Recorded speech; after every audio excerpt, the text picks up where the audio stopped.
Bismillahirrahmanirrahim. Assalamualaikum warahmatullahi wabarakatuh. Alhamdulillah, pada pagi hari ini kita bisa melanjutkan perkuliahan kita. Pada pertemuan sebelumnya kita sudah membicarakan tentang sejarah politik Islam pada masa Orde Baru, dan kita membahas cukup panjang berkaitan dengan dua contoh partai Islam yang memiliki posisi atau memiliki sikap berbeda terhadap pemerintahan Orde Lama, khususnya berkaitan dengan kebijakan demokrasi terpimpin Soekarno, yaitu Masyumi dan Partai Nahdlatul Ulama. Pada hari ini kita akan melanjutkan perkuliahan kita dengan membicarakan tentang sejarah politik Islam pada masa Orde Baru. Teman-teman sekalian, kalau kita berbicara tentang politik Islam pada masa Orde Baru, maka kita berbicara tentang sebuah peralihan dari masa Orde Lama ke Orde Baru. Itu tidak semata-mata bermakna pergantian kepemimpinan atau pergantian seorang presiden, tapi juga ditandai dengan pergeseran kebijakan politik. Nah, ciri yang sangat melekat pada Orde Baru adalah Orde Baru di bawah kepemimpinan Soeharto ini sangat kuat, di bawah atau ditopang dengan kekuatan militer. Nah, karena gaya kepemimpinannya bersifat militeristik, dan dalam berbagai teori politik tentang Orde Baru, para pengamat sering menyebut gaya kepemimpinan Orde Baru bersifat otoritarian atau otoriter. Maka seperti lazimnya kepemimpinan dengan gaya otoriter, masyarakat sipil mengalami persoalan yang cukup serius dalam konteks ekspresi kebebasan. Nah, secara singkat bisa dikatakan bahwa Soeharto melakukan 3 kebijakan politik yang sudah kita singgung sebelumnya, yaitu yang disebut dengan deparpolisasi, deideologisasi, dan depolitisasi. Yang pertama adalah deparpolisasi. Deparpolisasi itu merupakan sebuah kebijakan Soeharto untuk meringkas, gitu ya. Ada juga yang dengan bahasa agak bombastis mengatakan membonsai, ya. Membonsai itu artinya kalau kita berbicara tentang tanaman sebagai ibarat, tanaman yang dibonsai itu kan berarti dibiarkan kerdil, tidak tumbuh menjadi besar. Maka ada yang menyebut deparpolisasi itu adalah metode atau cara yang digunakan oleh Soeharto untuk membonsai, jadi mengkerdilkan partai-partai politik. Nah, sehingga pada saat itu deparpolisasi itu wujudnya adalah meringkas partai-partai politik yang sangat banyak pada masa Orde Lama itu menjadi 3 saja, yang sudah kita singgung secara singkat pada pertemuan terdahulu, yaitu Partai Persatuan Pembangunan yang merupakan gabungan atau fusi dari partai-partai dengan latar belakang Islam. Kemudian Golkar, golongan karya, adalah the ruling party, partai yang berkuasa dan berafiliasi kepada pemerintah.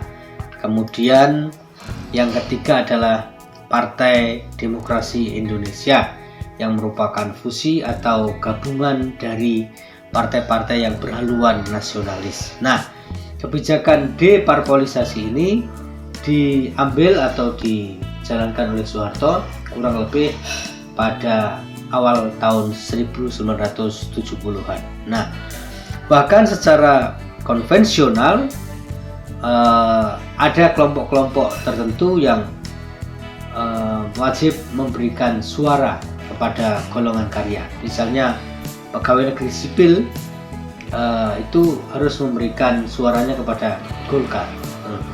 Sebagai anak-anak pada zaman ketika Orde Baru masih berkuasa hingga remaja, Orde Baru tumbang pada tahun 1998, ketika itu saya sebagai mahasiswa semester pertengahan melihat secara langsung bagaimana pergolakan itu terjadi, tetapi sebagai anak-anak saya merasakan bagaimana tiga partai itu ada dalam kehidupan politik Indonesia zaman itu, dan merasakan betapa kuatnya Golkar. Nah, itu sehingga perangkat-perangkat desa, perangkat-perangkat kecamatan, pokoknya semua yang memiliki afiliasi dengan pemerintahan itu harus memberikan suara kepada Golkar pada masa pemilu pada zaman itu. Nah, kemudian pada saat yang bersamaan kita juga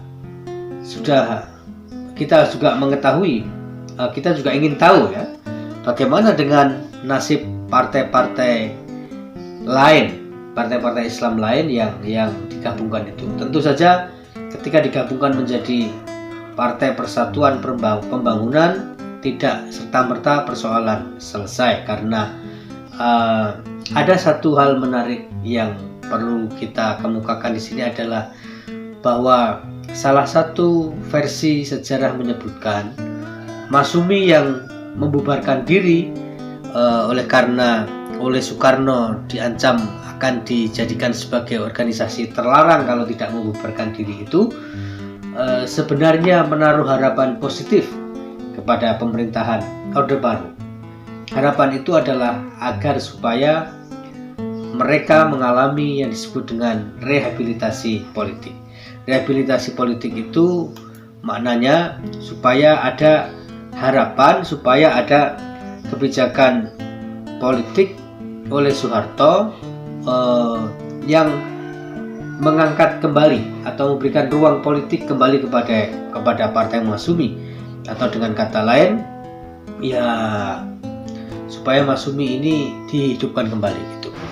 Tapi ternyata kebijakan deparpolisasi itu dengan sendirinya mencegah atau memupuskan harapan aktivis-aktivis Masyumi bagi terciptanya atau bagi munculnya kebijakan politik atau rehabilitasi politik yang menghidupkan kembali atau memberikan harapan baik kepada Masyumi.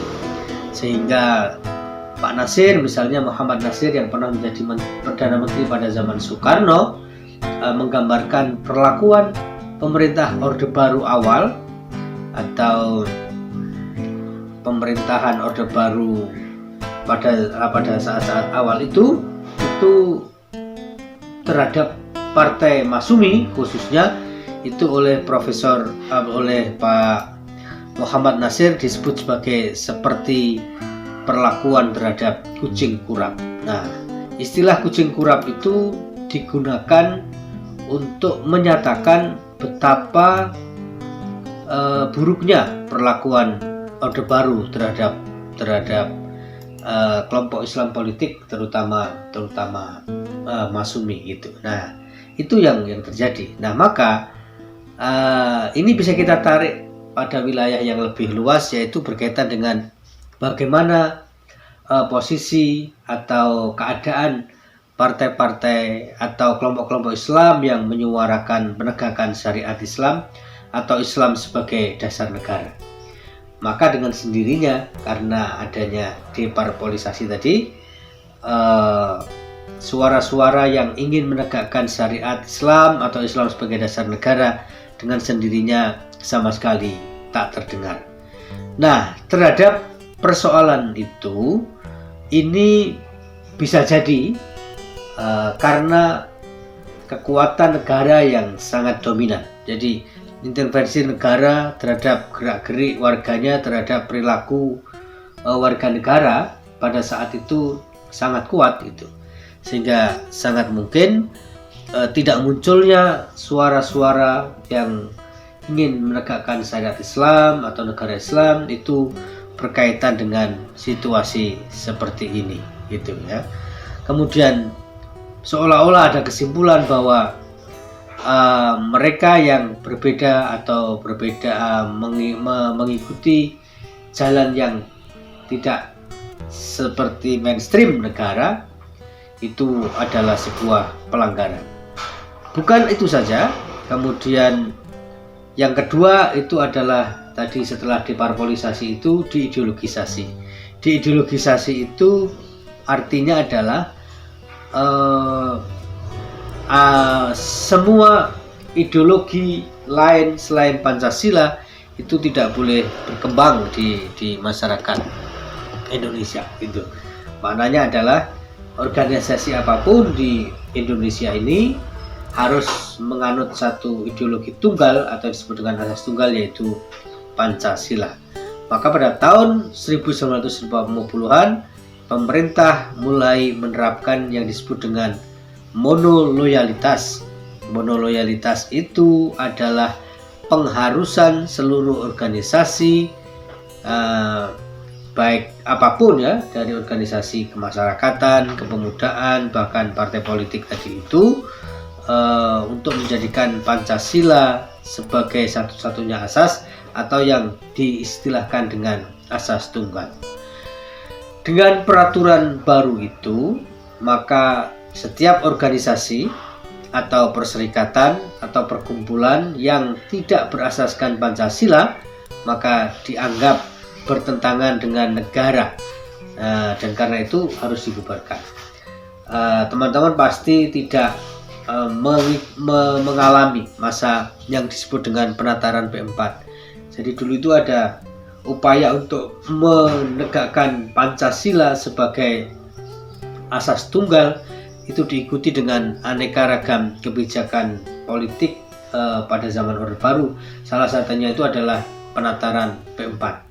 Penataran P4 itu adalah penataran, penghayatan, pengamalan, dan penataran pokoknya Pancasila gitulah, saya sampai lupa. Sebagai mahasiswa pada tahun 90-an saya masih mengalami itu. Jadi pokoknya begitu masuk sekolah maupun perguruan tinggi, saya tidak ingat kalau sekolah dasar ya, tetapi masuk sekolah madrasah sanawiyah, berarti sekolah tingkat menengah pertama, kemudian SMA, sekolah menengah tingkat atas, itu kita mengalami menjalani satu pelatihan yang diistilahkan dengan pedoman penataran tentang P4. P4 itu pedoman penghayatan dan pengamalan Pancasila. Jadi bagaimana Pancasila itu diterjemahkan menjadi butir-butir yang sangat spesifik dan rigid dalam kehidupan warga negara di Indonesia. Maka demikian juga ketika masuk ke perguruan tinggi, saya masuk perguruan tinggi sebagai mahasiswa itu pada tahun 1995.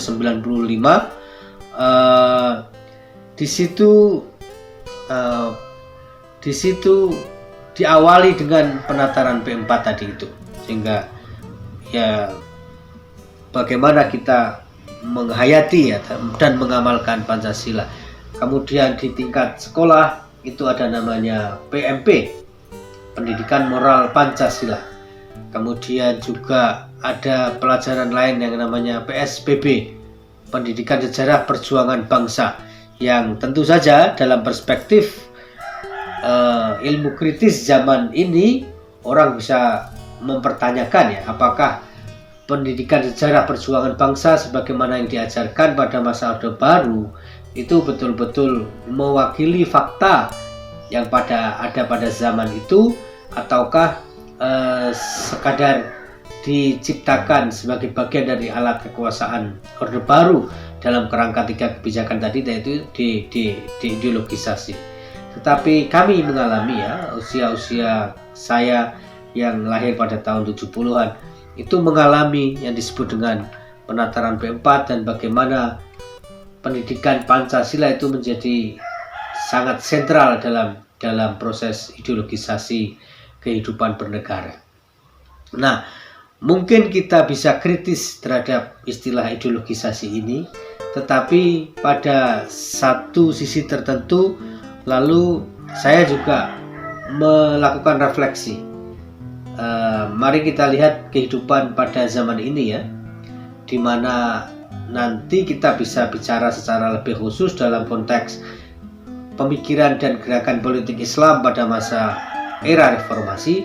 Tapi sekedar refleksi awal, saya kira kita bisa berbicara tentang bagaimana kritik atau bukan semata-mata kritik, tapi gerakan-gerakan untuk mengganti ideologi negara itu begitu marak dan bahkan memiliki simpati yang kuat di kalangan masyarakat tertentu. Misalnya tentang ideologi khilafah Hizbut Tahrir misalnya. Saya kira itu fenomena yang kita bisa perhatikan kalau dibandingkan dengan Orde Baru. Memang salah satu cirinya adalah otoritarianisme, tetapi di balik otoritarianisme itu ada upaya kuat untuk penegakan ideologi negara, yang karena ada upaya-upaya dan gerakan-gerakan sistematis untuk menegakkan ideologi negara itu, lalu kita melihat adanya kekuatan efek yang cukup serius bagi ideologi negara itu, penguatan ideologi negara itu bagi generasi muda. Nah, ini kritik kita terhadap ideologisasi itu satu hal, tapi saya kira kita juga perlu membandingkan bahwa kritik atau protes terhadap ideologi Pancasila yang belakangan ini muncul, menurut saya juga bisa kita bandingkan dengan pada zaman Orde Baru ketika ada deideologisasi dalam bentuk asas tunggal itu. Sebenarnya kira-kira mana yang lebih efektif? Artinya setiap sistem politik ini ternyata memiliki kelemahan dan keunggulannya masing-masing. Kelemahan sistem politik pada zaman Orde Baru itu adalah otoritarian, tidak banyak ruang untuk melakukan ekspresi apapun, tetapi di sisi yang lain ada stabilitas yang cukup baik, termasuk stabilisasi ideologi negara. Nah, misalnya gitu. Nah, ini berkaitan dengan ideologisasi. Kemudian dalam perkembangannya, pemerintah kemudian melakukan bentuk-bentuk akomodasi terhadap umat Islam. Oke, nanti kita bahas setelah yang ketiga, yaitu depolitisasi. Depolitisasi itu diterjemahkan sebagai tindakan-tindakan politik yang diambil oleh Soeharto untuk menyingkirkan potensi yang menghalangi misi kekuasaannya, gitu ya, misi kekuasaannya. Misalnya berkaitan dengan yang disebut sebagai keluarga PKI, itu misalnya. Itu kan kontroversial kalau begitu Orde Baru berakhir. Kontroversinya ya adalah berkaitan dengan apakah betul orang-orang yang di label PKI pada zaman Orde Baru itu betul-betul terlibat dalam PKI, dan sesungguhnya apakah betul aktor-aktor pemberontakan G30S PKI itu juga tidak memiliki hubungan dengan kelompok-kelompok militer di bawah kendali Soeharto misalnya begitu. Tetapi yang pasti adalah kita melihat begitu banyaknya. Dulu orang-orang bisa saja tidak menjadi pegawai negeri misalnya, itu karena ditengarai bapaknya adalah aktivis PKI, sehingga pada zaman Orde Baru itu ada yang disebut dengan Litsus. Litsus itu adalah penelitian khusus. Penelitian khusus itu apabila seseorang dicurigai merupakan keturunan PKI, memiliki hubungan dengan tokoh-tokoh yang terlibat dalam gerakan 1 September 31 September, maka akan diteliti secara khusus melalui skema tertentu. Nah, makanya disebut dengan Litsus. Nah, ini dipolitisasi. Jadi secara singkat saya akan meringkas bahwa awal kekuasaan Orde Baru yang mewarisi atau bahkan mungkin merebut kekuasaan dari Orde Lama pada zaman Soekarno itu ditandai dengan 3 kebijakan, yaitu deparpolisasi, deideologisasi, dan depolitisasi. Nah, sekarang kita lihat dengan sendirinya bagaimana posisi umat Islam, partai politik Islam, atau katakanlah politik Islam pada zaman Orde Baru itu. karena kebijakan deparpolisasi tadi itu, maka kebijakan itu dengan sendirinya menjadikan suara politik Islam bergabung dalam satu partai, yaitu Partai Persatuan Pembangunan. Sehingga kalau digambarkan, hubungan awal pemerintah Orde Baru dengan umat Islam itu bersifat dingin dan saling mencurigai. Nah, gitu. Dingin dan saling mencurigai. Kenapa demikian? Ya karena kok begini perlakuannya pada umat Islam. Seperti tadi saya katakan, contohnya adalah Masyumi. Masyumi berharap adanya political rehabilitation atau rehabilitasi politik dalam bentuk penegakan atau penghidupan kembali Masyumi oleh Orde Baru. Ternyata itu tidak terjadi, sehingga ada rasa kecewa yang sangat mendalam. Mungkin kalau pakai bahasa orang Jawa, luka yang ditimbulkan oleh kebijakan Soeharto terhadap Masyumi.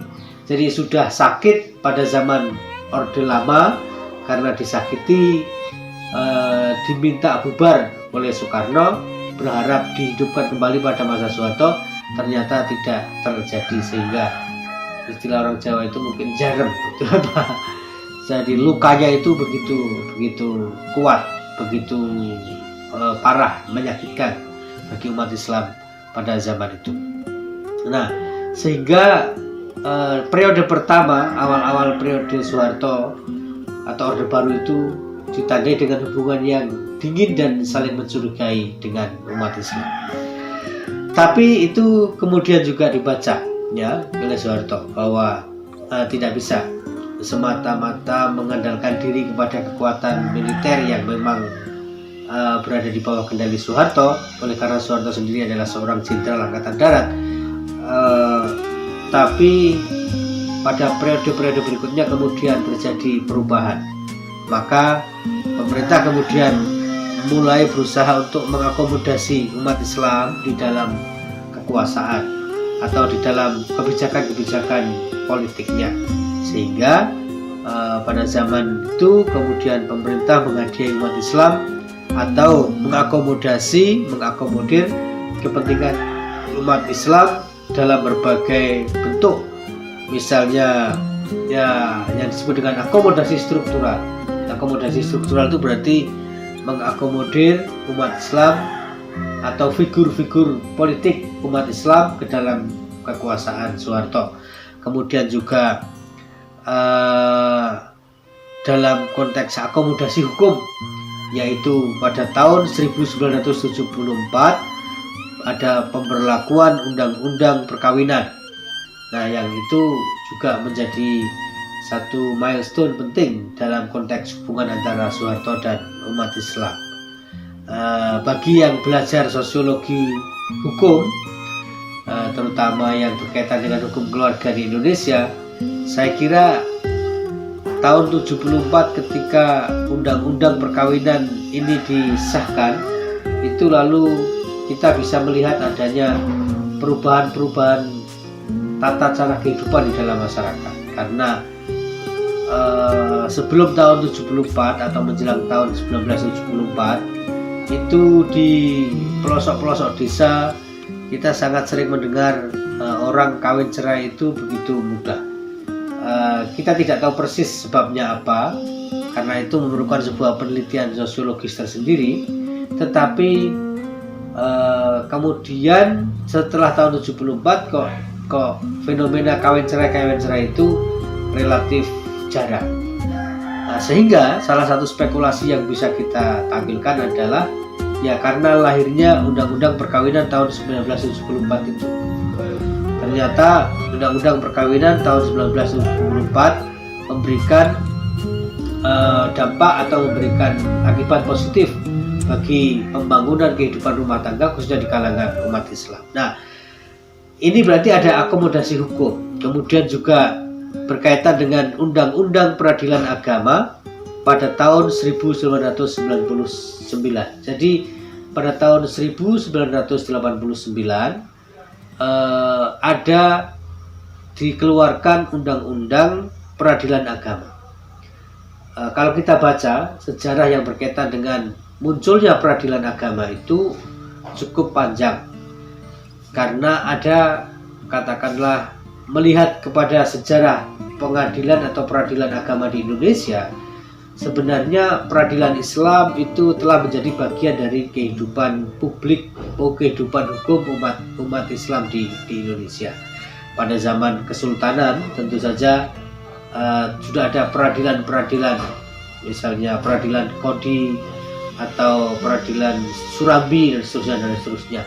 Kemudian juga pada zaman Belanda, meskipun juga diwarnai dengan dinamika hukum yang tidak sederhana, tapi pasang surut akomodasi hukum Islam ke dalam sistem hukum kolonial pada zaman itu juga terjadi. Maka yang menarik adalah pada zaman Orde Baru kemudian muncul mungkin boleh disebut protes, kira-kira begitu, bahwa Islam ini punya akar dalam dunia hukum kehidupan masyarakat di Indonesia, dan di sisi lain umat Islam adalah umat dengan jumlah mayoritas, maka perlu ada peradilan khusus bagi umat Islam dalam sistem tata hukum Indonesia, agar supaya umat Islam bisa memperoleh ketenangan, karena bisa memperoleh perlakuan hukum berdasarkan hukum agamanya. Nah gitu. Tapi ternyata ini gak mudah.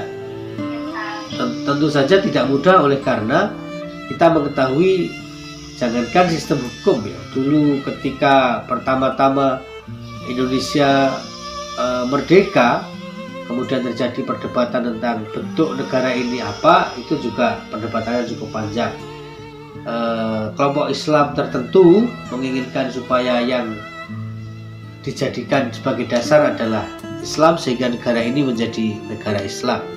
Tapi keberatan muncul dari kelompok agama lain, karena Indonesia ini dibangun dengan keragaman identitas, sehingga kalau hanya satu agama tertentu yang dijadikan sebagai dasar bagi pembangunan politik hukum, maka bisa menimbulkan persoalan. Jadi panjang juga ini sejarahnya. Tetapi karena pada fase kedua dari kekuasaan Orde Baru itu adalah mulai ada kesadaran untuk mendekat kepada kelompok Islam, maka kepentingan umat Islam mesti diakomodasi. Salah satunya adalah lahirnya Undang-Undang Peradilan Agama tahun 1999, yang itu berarti diikuti dengan lahirnya pengadilan agama bagi umat Islam. Nah, itu pada tahun 1989. Kemudian pengadilan agama, undang-undang pengadilan agama tadi itu kan diikuti dengan berdirinya peradilan agama, pengadilan agama. Nah, apakah pengadilan agama di Indonesia itu memiliki perangkat, instrumen untuk mengatasi persoalan-persoalan yang terjadi di masyarakat, sehingga dibentuklah satu, istilahnya itu kompilasi hukum Islam, tapi mungkin bisa kita sebut sebagai hukum Islam versi Indonesia, yang disebut dengan kompilasi hukum Islam pada tahun 91. Nah, gitu.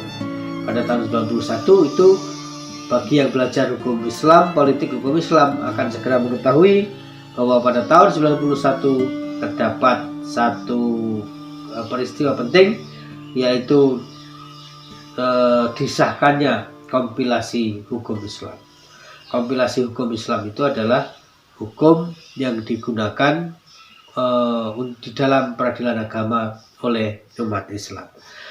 Kemudian adanya perubahan peraturan dalam dunia pendidikan. Misalnya peraturan tentang seragam sekolah, dalam hal ini adalah penggunaan jilbab pada tahun 91 itu dirubah gitu ya.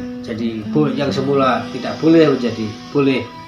kemudian keputusan bersama pada level menteri tentang amil zakat, infak, sedekah juga itu muncul pada tahun 91. Jadi kita melihat di sini ada apa ya? Ada pergeseran sikap politik Orde Baru dalam memperlakukan umat Islam, ya, mulai akomodatif. Gitu. Kemudian ini diikuti dengan juga lahirnya sebuah organisasi cendekiawan Muslim, yaitu Ikatan Cendekiawan Muslim Indonesia pada tahun 90-an yang lahir di Malang. Jadi kelahiran IJMI itu di Malang dalam kongres di Universitas Brawijaya pada tahun mungkin 91 atau 90 begitu. Kemudian tentu saja persoalan-persoalan yang tadi dikemukakan di atas sebagai contoh akomodasi politik Orde Baru terhadap umat Islam ini tidak bisa dianggap atau tidak bisa diklaim sebagai bentuk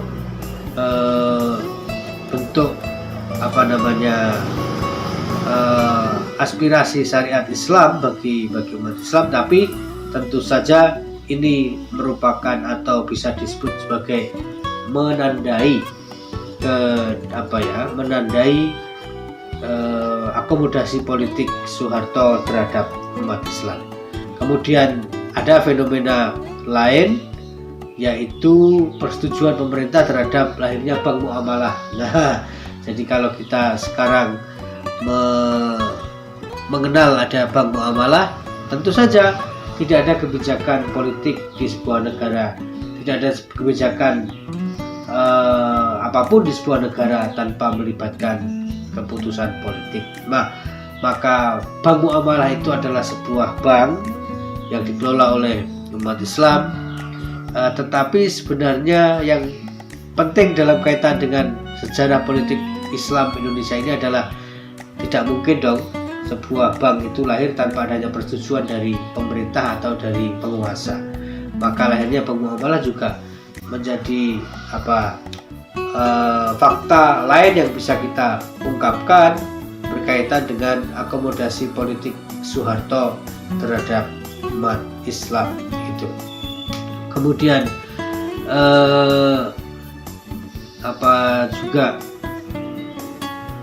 maka pada ini ya jadi itu bisa kita katakan sebagai proses-proses pergeseran politik Soeharto itu. Nah, karena posisi politik Islam semakin terdesak pada awal Orde Baru, tadi saya katakan di awal, Nasir sangat kritis terhadap Orde Baru. Nah, gitu. Kemudian ada masa-masa ketika tidak hanya akomodatif ya, tapi Soeharto juga menjadikan Islam ini sebagai bagian dari sesuatu yang istimewa di dalam kekuasaannya.